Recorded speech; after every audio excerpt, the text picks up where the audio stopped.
오늘 요한 1서 4장 8절 말씀을 같이 읽었습니다. 요한 4장 8절 말씀은 아주 간단한 말씀이에요. 하나님은 사랑이시다는 말이고요.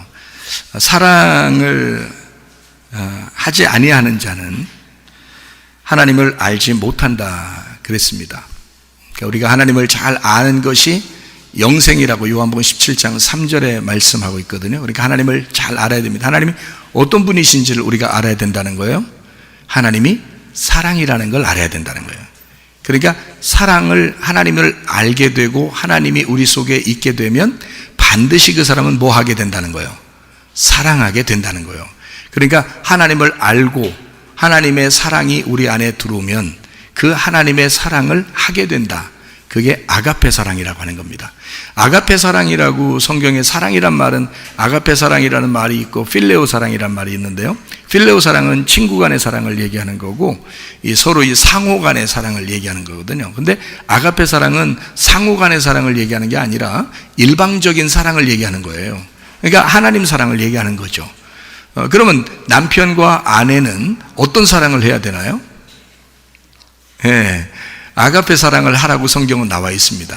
왜 그러냐면 예수님이 우리의 신랑이기 때문에 예수님은 우리에게 아가페 사랑을 하셨다는 거예요. 그래서 우리 보고 너희들도 아가페 사랑을 해라. 그래서 신랑은 아내에게 아가페 사랑을 해야 된다. 그렇게 꼭 나와 있고요.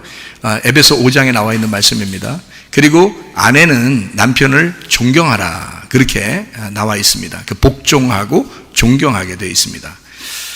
그러니까 사랑은 먼저 아가페의 사랑이 먼저였던 거예요. 그러니까 다시 말하면 예수님이 우리를 먼저 사랑하셨다. 그거를 일방적인 사랑. 그러니까 너희들이 뭐 예수님한테 잘해서 예수님이 사랑한 게 아니고 너희들이 죄인인데 그냥 자기가 사랑하고 싶어서 사랑해 준 거예요. 아가페 사랑을 한 거란 말입니다. 그러면 우리 신랑들은 아내들한테 신부한테 어떻게 사랑해야 된다는 거예요? 신부가 잘할 때만 사랑하는 게 아니고 신부가 못해도 귀엽게 봐주고 그러면서 아가페 사랑을 하는 모습을 보여줘야 된다는 거예요. 그게 무슨 말이냐면 예수님의 사랑을 닮은 사람이 가장 닮아서 생활하는 사람이 신랑이 돼야 되기 때문에 그런 겁니다. 그러니까 남자들은 우리 교회 다니는 남자분들은요 진짜 그냥 사랑해야 돼요. 여자는 그 사랑을 먹고 사는 겁니다. 그러니까 여자는 남자가 그렇게 사랑해 주면 그거 먹고 사는 사람들이 여자예요. 그렇게 태어난 걸 어떻게 해요? 그래서 여자는 사랑하면 다 되는 겁니다. 여자한테는요. 그러니까 남자가 여자를 사랑하라. 성경은 그러니까 이게 누구를 닮아서 그렇게 하라는 거예요? 예수님이 우리를 그렇게 사랑하셨다. 그러니까 너희도 여자를 만나거든 그렇게 사랑해라 그거예요. 그냥 무조건 사랑하라 이거야. 일방적으로 그냥 사랑하라 이거야. 여자가 어떻게 하든 말든 상관없이 그냥 사랑하라 이 말이에요. 그거 못해요? 그거 어렵습니까? 아니 예수님을 알면 예수님이 우리 안에 거하시면 예수님이 나를 그렇게 사랑하셨는데 생각해 보시오. 예수님이 나를 그렇게 사랑하신 거 아니에요. 그런 방법으로 사랑하셨으니까 나도 그런 방법으로 사랑해야 된다는 거 당연한 거 아닙니까? 그래서 아내를 대할 때는 남편은 그냥 일방적으로 사랑하는 거예요. 그러니까 화 한 번도 내지 않을 수 있느냐 제가 어제 물어봤어야 되는데 결혼식 할 때 물어봤어야 되는데 그걸 안 물어봤어요. 화 한 번도 안 내고 살아갈 수 있느냐 그 자신 있으면 결혼해라. 그러면 아멘 해라. 그렇게 이제 선언을 해야 되는데 그런데 그걸 약속을 어제 못 받는데 지난번에 받았어요. 저녁 예배 드리는 시간에 그렇게 할 수 있겠느냐 내가 물어봤거든요. 미리 물어봤기 때문에 그래서 어제 그냥 결혼식 할 때는 안 물어봤어요. 그렇게 할 수 있냐 그랬더니 그렇게 할 수 있다 그러더라고요. 이야 대단한 믿음이에요. 화 한 번도 안 낼 수 있느냐 남자가. 그러면 결혼해라. 근데 그게 쉽지 않거든요. 여자한테 제가 물어봐야 되는 게 있거든요. 뭘 물어보냐면 한 번도 안 삐질 자신 있느냐. 그거 물어봤어야 되는데요. 어제 지난번에 한번 물어봤기 때문에 어제는 안 물어봤는데 진짜 한 번도 안 삐질 자신 있느냐. 그러면 결혼해라. 근데요 그거 쉽지 않거든요. 틈만 나면 삐지거든요 여자들이. 그래서 남자들이 말해요 여자 삐져서 못 살겠대 아주. 금방 삐진대야, 어떻게. 그래서 못 살겠대야. 그것도 여자는 또 뭐라 하면 남자가 화내서 못 살겠대야, 또. 그러니까 말이에요. 서로 화도 내지 말고 삐지지 않으면 그냥 결혼을 그냥 계속 가고더라고, 보니까. 결혼은. 그러니까 화내지 않고 삐지지 않는 방법은 어떻게 하느냐 봤더니, 먼저 성경에도 순서가 있잖아요. 교회가, 신부가 먼저 신랑을 사랑하는 게 아니야. 신랑이 먼저 신부를 사랑했어요. 그러니까 예수님이 우리를 먼저 사랑했다고요. 어떻게 사랑했냐? 자기 목숨을 버려 사랑했다고요. 그러니까 죽기까지 사랑한 거야. 그러니까 죽음으로써 사랑을 완성해버린 거예요. 아니, 그러면 신랑이 어떻게 해야 돼? 우리가 주님 닮아가야 되니까, 성경 따라가야 되니까, 신랑이 그냥 죽음을 각오하고 사랑하면 돼. 그러면 여자가 안 따라오겠어요? 그런 신랑인데 당연히 따라가지. 주님이 목숨 버려 나를 사랑했으니 주님이 죽음으로써 그 사랑을 완성해서 나를 위해서. 그러면 내가 그 사랑을, 그분이 죽음으로써 그 목숨을 버려 나를 사랑한 그 사랑은 나를 독점하신 거 아니에요. 그죠? 나에게는 내가 그분의 독점한 그 사랑을 받은 거 아닙니까? 그러면 나도 그분을 사랑하는 건 마땅한 거고, 그분을 존경하고 그분을 따라가는 건 마땅한 거란 말이에요. 그래서 우리가 교회가 모인 거고, 교회가 나를 위해서 죽으신 예수를 따라가는 자들이거든요. 그게 교회란 말이에요. 그게 신부고. 그러니까 먼저 순서가 있는데, 그게 바로 말하면 우리 교회 여러분 결혼식을 예전에 하신 분들도 또 앞으로 할 사람들도 생각을 해보세요. 먼저 누가 사랑해야 되는가? 신랑입니다. 그게 성경을 따라가는 사람들의 이 방법이에요. 그래서 먼저 신랑이 사랑하고, 그리고 아내들은 복종하는 겁니다. 그리고 존경하는 거예요. 그건 존경할 수밖에 없어. 여러분, 예수님 존경해요, 안 해요? 당연히 존경하죠. 왜? 예수님이 그렇게 우리를 사랑하셨으니까. 예수님이 그런 사랑하지 않았는데 우리가 존경합니까? 예수님을? 그렇지 않아요. 예수님이 그런 사랑을 했기 때문에 존경하지 말라게도 존경하고, 사랑하지 말라게도 사랑한단 말이에요. 그러니까 순서라는 게 있는데, 신랑이 먼저 사랑해야 한다. 그러면 아내는 그 신랑을 존경하게 돼 있고 따르게 돼 있다. 그런 말입니다. 그러니까 서로 화내지 말고 삐지지 말고 결혼생활 아름답게 하는 거, 그 축복입니다. 제가 3대 무덤 인생에 대한 이야기를 했고요, 3대 부활의 인생에 대한 이야기를 했고요, 3대 천국에 대한 인생에 대한 얘기를 했습니다. 그게 무슨 말이냐면 무덤에서 부활해야 된다는 말이거든요. 엄마 뱃속에서 우리가 무덤과 같은 엄마 뱃속에 들어가요. 이유가 뭐예요? 나오려고 들어가는 거예요. 그러니까 거기에 있으려고 들어가는 게 아니야. 거기서 나오려고 들어가는 거야. 결혼은 또 하나의 뭐예요? 무덤이에요. 그래서 결혼을 한다는 것은 진짜 자유를 포기하는 겁니다. 그렇죠? 내가 내 마음대로 살 수 있는 걸 포기하는 게 결혼이라고요. 그러니까 무덤에 기어 들어가는 거죠. 그게 결혼이야. 어제 우리는 동지 하나를 더 만들었습니다. 그 무덤에 들어간 동지 하나를 더 만들었는데요. 이제 무덤에 들어가는 이유가 뭐예요? 부활하려고 그러는 거예요. 그렇죠? 부활하려고. 그러니까 결혼하는 이유가 뭐예요? 괴로우려고, 슬프려고, 죽으려고 결혼했더니 알고 보니까 이것이 진정한 부활이고 참 행복이고 기쁨이었더라. 이것을 깨닫게 되는 게 결혼이란 말이에요. 우리가 이제 인생을 살다가 노년이 돼서 나중에 죽게 됩니다. 그러면 또 어디로 들어가요? 무덤으로 들어가요. 무덤으로 들어가는데 들어가는 이유가 뭐예요? 다시 살아나려고 들어가는 거예요.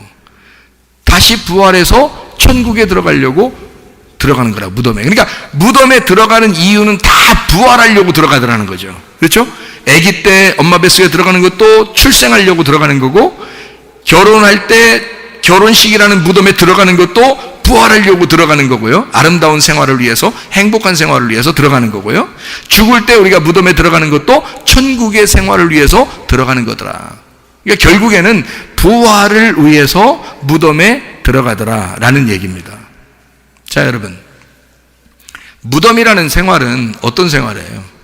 죽은 생활이에요. 시체 같은 생활이라고요. 근데 여러분과 저는 그렇게 생활하려고 결혼하는 거예요? 예수님하고? 아니에요. 내가 예수님을 따라가서 십자가 못 박혀 죽으려고 하는, 예수 그리스도와 그 죽음을 경험하려고 하는 이유가 뭐예요? 부활하려고 하는 것입니다. 새 삶을 살려고 하는 거죠. 그러면 새 삶은 어떤 걸 새 삶이라고 그래요, 여러분? 성경에서 새 삶을 우리가 살아야 된다는 말은 뭐가 들어올 때 진짜 삶이 되냐면요, 성령님이 들어오실 때 진짜 삶이 되는 거예요. 성령님이 안 들어오시면 우리 삶은 이 인생, 땅에서 태어난 인생으로 살다 가는 거예요. 근데 하늘에서 오신 성령이 우리 안에 들어오시면 새로운 삶을 살게 되는데, 그게 바로 하늘의 삶이라는 거죠. 왜냐하면 성령이 들어와서 사는 거니까. 자, 땅에서 태어난 내가 땅의 삶을 사는데 하늘에서 오신 분이 내 안에 들어오면 하늘의 삶을 살 거 아닙니까? 그러면 내 몸을 하늘의 삶으로 바꾸는 거죠. 그래서 평상시에 화내던 사람도, 짜증내던 사람도 하나님의 성령이 들어오시면 하나님의 성령의 삶을 살게 되는 거란 말이에요. 그러니 삶이 바뀌는 건 당연한 거죠. 이해가 되십니까? 무슨 말인가? 그러면 뭐 하려고 무덤에 들어갔다고요? 부활하려고 무덤에 들어갔다고. 그러면 새로운 삶을 위해서 우리는 죽음이라는 걸 경험하고 싶다고. 십자가를 지고 자기를 부인하고 따라가는 삶은 이유가 뭐예요? 내가 새로운 삶을 살고 싶어서 그런 거 아닙니까? 그럼 그 새로운 삶이라는 게 뭐냐고요? 진리, 참된 것이 새로운 삶이라는 거예요. 여러분, 우리는 거짓된 삶을 살아가고 있었습니다. 그런데 성령님이 우리 안에 들어오시면 진리를 깨닫게 돼요. 거짓된 삶은 우리가 보이는 인생들이 다 거짓된 삶이에요. 그런데 보이지 않는 게 진짜 인생이거든요. 이 땅의 것이 다 전부인 줄 알았는데 알고 보니까 천국이 있다는 거예요. 이게 몸이 그냥 우리가 전부인 줄 알았더니 우리 속에는 마음이 있다는 거예요. 보이지 않는 게 진짜라는 거죠. 그러니까 우리는 거짓된 거, 보이는 것으로 살아갔었는데 진짜 부활해서 보니까 보이지 않는 세계가 있더라는 거야. 그게 바로 영적인 삶인데, 이게 성령이 들어와서 우리를 깨우쳐 주시는데 진리 가운데 깨우쳐 주신다. 그러니까 참된 게 뭔지를, 진짜가 뭔지를 가르쳐 준다는 거죠. 그러니까 진리를 알게 되면 부활의 삶을 사는 것이다, 그 말이에요. 그러니까 진리는 뭐하고의 반대이기 때문에 거짓과의 반대니까 진리를 알게 되면 알게 될수록 부활의 삶을 사는 것이다, 그 말입니다. 그래서 여러분이 진리의 말씀을 자꾸 깨달아야죠. 그래야 부활의 삶을 살게 되는 것이라는 거죠. 또 하나는 선함입니다. 하나님의 성령이 들어오시면 우리에게 선한 것이 무엇인지를 깨닫게 하셔요. 그러면 선한 것이 무엇인지를 깨닫게 하면 뭐하고의 반대를 알게 해주는 거예요? 악한 거에 반대를 알게 해주는 거죠. 선한 것을 깨닫게 해주니까, 아, 착한 게 이런 거구나. 악하다고 하는 거, 죄라는 게 저런 거였구나. 내가 악하게 살았구나. 내가 어둠 가운데 살았구나. 내가 모르고 살았구나. 이게 악한 거였구나. 내가 모르니까 남편한테 이렇게 대하고, 내가 모르니까 아내한테 그렇게 대하고, 내가 모르니까 내 마음대로 살았지.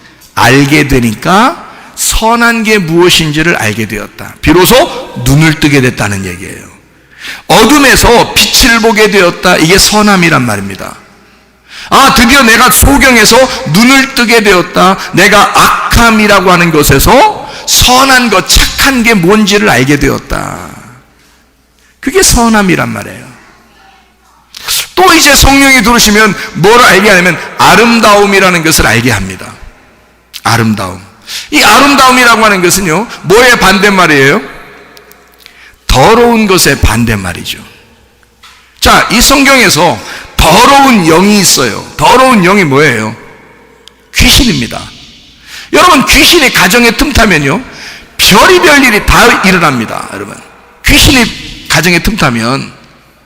그런데 이 귀신은 뭐라고 그러냐면 더러운 영이라 그래요. 그럼 우리에게 하나님의 성령이 들어오는 이유가 뭐예요? 더러운 영을 제거하고 깨끗하고 아름다운 영을 우리에게 허락하시는 거 아닙니까? 그러면 인생이 어떻게 되겠어요? 더러운 인생 살겠어요? 아름다운 인생을 살겠어요? 아름다운 인생을 사는 거란 말이에요. 여러분, 세상을 볼 때 야, 참 아름다워라 그 어디나 하늘나라, 제가 진짜 좋아하는 노래거든요. 초막이나 궁궐이나 그 어디나 하늘나라. 이게요, 하나님의 성령을 받지 않고서는 이해가 안 되는 말입니다. 하나님의 성령을 받으면 이 세상이 다 아름다워지는 거예요. 누구를 봐도, 늙은 사람을 봐도, 젊은 사람을 봐도, 그냥 아픈 사람을 봐도, 안 아픈 사람을 봐도 다 아름다워 보이는 거예요. 눈이 바뀌는 거예요, 눈이. 그러니까 하나님의 눈으로 바뀌어서 모든 게 다 아름답게 보이는 거란 말이에요. 근데 귀신의 눈을 가지면 어떻게 되는 줄 알아요? 여러분, 귀신의 눈을 가지면 이상하게 미워 보여. 이상하게 싫어. 그 사람이. 사람 미운 건 아무도 못 말린다 그러잖아요. 그냥 미워. 그리고 싫어. 예. 그리고 막 더러워. 그냥 인생 자체가 더러워. 그냥 살기가 싫어. 그냥. 예. 그냥 온통 마음이 짜증이 가득해. 그냥. 왜냐하면 뭐가 들어왔기 때문에 그런 거예요. 귀신이 들어왔기 때문에 그런 거야. 그럼 우리는 하나님의 성령이 우리 안에 들어와가지고 뭐를 하길 원하신다는 거예요? 자, 무덤 같은 삶을 살게 하겠어? 아니면 부활의 삶을 살게 하려고 성령이 오시는 거야? 부활의 삶을 살게 하려고 성령이 오시는 거야. 그러면 무덤의 삶은 뭐라고요? 거긴 죽음의 삶이라고요. 그러니까 뭐에서 죽은 거야?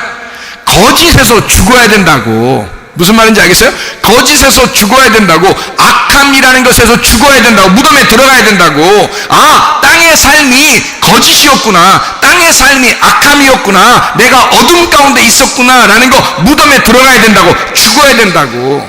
그리고 이 세상에 내가 더러운 인생을 살았구나, 거짓되고 짜증나고 화나는 인생을 살았구나, 그거 무덤에 들어가야 된다고. 무덤에 들어가는 이유가 뭐라고요? 부활하려고 들어가는 거라고. 그래서 예수 십자가 짊어지고, 나의 십자가 짊어지고, 나를 부인하고 나를 거절하고 무덤에 들어가셔야 된다고. 그러면 거기서부터 부활한다고요. 엄마 뱃속에 영혼이 있는 게 아니라 거기서 출생하는 거라고요. 결혼이라고 하는 거 무덤에 들어가는 것 같지만 그 안에서 진짜 행복을 발견하는 거라고요. 진짜 아름다움을 발견하는 거라고요. 진짜 진리를 발견하는 거라고요. 우리 여기 전도사가 말해요, 결혼하고 난 다음에 하나님 말씀이 깨달아지더래. 하나님 말씀이, 진리가 밝혀지더래. 진리를 깨닫게 되더래. 왜? 이게 결혼이라는 무덤에 들어가 버렸더니, 세상에 거기에 꽉 매여 있었더니 하나님이 이 성경을 풀어주시더라는 거야. 자, 진리를 발견하게 해주시더라는 거야. 이 선함, 하나님의 아름다움을 또 발견하게 해주시더라는 거예요. 그러니까 무덤이라는 곳에 들어가는 것은 결코 나쁜 게 아니라는 거죠. 그 죽음을 통해서, 아, 내가 죽어버려야 되겠구나. 그냥 내가 예수님 안에서 내가 죽어버려야 되겠구나. 그게 결혼이라니까요. 결혼을 괜히 하는 게 아니에요, 여러분. 결혼하고서 나 잘 살아봐야지, 이렇게 결혼을 시작하는 사람이 있어. 결혼을 시작하는 것은 무덤에 들어가는 것부터 시작하는 거예요. 결혼식장이 어떻게 생겼어요? 무덤이요. 그게 그 무덤 안에 들어가는 거라고. 내가 오늘 여기서 들어갈 때는 나는 이제 죽었다. 이제 나는 나는 이 여자에게 꽉 매여서 사는 거다. 나는 이 남자에게 꽉 매여서 사는 거다. 끝났다. 나는 내 인생은 끝났다. 이렇게 하고 들어가는 거예요. 아니, 여전히 거기서 결혼 끝나고 난 다음에 다른 여자 보고 또 다른 남자 보고, 다른 남자하고 연락하고 다른 여자하고 연락하고 뭐. 그러니까 이제 이 속에 결혼하고 난 다음에 이 여자하고 남자하고 어떤 마음을 갖냐면, 아유, 뭐 그렇지 뭘, 뭐 난 마음이 넓은 사람이야. 응? 마음이 넓은 사람이니까 나는 그런 거 다 이해해. 질투심도 하나도 안 생겨. 질투심도 하나도 안 생기고 그냥 나는 이해해. 내가 사랑하지 뭐. 그냥 나 마음대로요. 나 아무 남자한테 연락해요. 괜찮아. 어떨 땐 안 도와도 돼요. 난 마음이 넓으니까. 그거요? 그러려고 결혼한 거요? 예수님이 우리를 사랑할 때는요, 우리의 사랑을 독점하기를 원하십니다. 예수님이요. 너는 나만 바라보기를 원해. 너는 무덤에 들어와 나만 바라보기를 원한다, 이 말이에요. 아무것도 바라보지 말고 너 나만 사랑해야 돼. 예수님이 그럴 거 아닙니까? 너 죽어야 돼. 그리고 자기를 거절하고 와야 돼. 그게 무덤이거든요. 그러니까 우리 보고 예수님이 그걸 요구하는 것은 너 나만 바라봐 그 말이에요. 너 나만 사랑해야 돼. 넌 끝났어 이제 인생이. 너 세상의 흙의 인생이 끝난 거야. 너 나하고 결혼한 거야. 너 나하고 결혼하면 끝난 거야 그날이. 너 나만 바라봐야 돼. 너 나만 사랑해야 돼. 그게 여러분 그 사랑이 잘못된 사랑입니까? 그건 당연한 사랑이에요. 질투심이요? 당연히 일어나야죠. 그게 얼마나 열정적인 사랑인데요. 질투심이라는 것은요 열정적인 사랑입니다. 그건 당연히 우리의 속에서 일어나야 되는 거예요 여러분. 그게 남녀간에 신랑과 신부가 됐을 때에 당연히 일어나는 사랑이에요. 그러니까 우리 주님은 나를 그렇게 사랑하기를 원하셔요. 그렇게 질투하기를 원하신다 그 말이죠. 자, 그럼 여러분도 예수님에 대해서 그만큼 질투하셔요 안 하셔요? 다른 것도 다 좋아. 이게 뭐예요 이게 예수님하고 결혼한 거냐고. 결혼하면 다른 게 다 좋아 보이지 않아야 되는 거예요. 예수만 좋아 보여야 되는 거예요. 예수님만 그 사랑을 독점하기 위해서 예수의 사랑을 독점하는 거예요. 그게 예수만 질투하시는 거예요. 다른 거 다 내게 좋아 보이지 않아야 되는 거예요. 예수만 좋아 보여야 되는 거예요. 그게 당연한 겁니다. 우리는 누구하고 결혼했기 때문에? 예수와 결혼한 사람들이니까.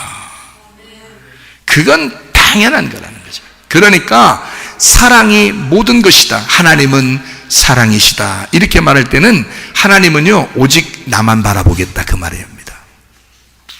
그럼 나도 그 사랑을 알고 나도 사랑할게요. 그 말은 하나님만 바라보겠습니다 그 말이에요. 그럼 하나님만 바라보겠습니다. 그런데 여러분 성도 이렇게 목사가 성도 이렇게 딱 바라보면 누가 보여야 돼?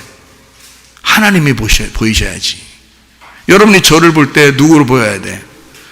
하나님이 보여야지. 누구만 본다고 했으니까 하나님만 본다고 약속했잖아요. 무슨 말인지 아시겠어요 제 말이? 남편을 볼 때 남편이 보이면 돼 안 돼? 안 돼. 누가 보여야 돼? 남편을 딱 보니까 딱 이 남편이 누구야? 하나님이야. 하나님이 보이셔야 돼. 아내를 보니까 누가 보여야 돼? 하나님이 보여야지. 왜? 나는 누구만 보기로 했으니까. 나는 하나님만 보기로 약속했잖아. 이해가 돼요? 난 하나님만 보기로 약속했잖아. 그렇게 사랑하기로 약속했잖아. 근데 왜 다른 게 다 보이냐고. 왜 다른 게 다 보이냐고. 그게 무슨 결혼이냐고. 예수님하고 결혼하면 결혼하고 난 다음에 사랑을 확인하는 것입니다. 그게 결혼식이라는 거예요.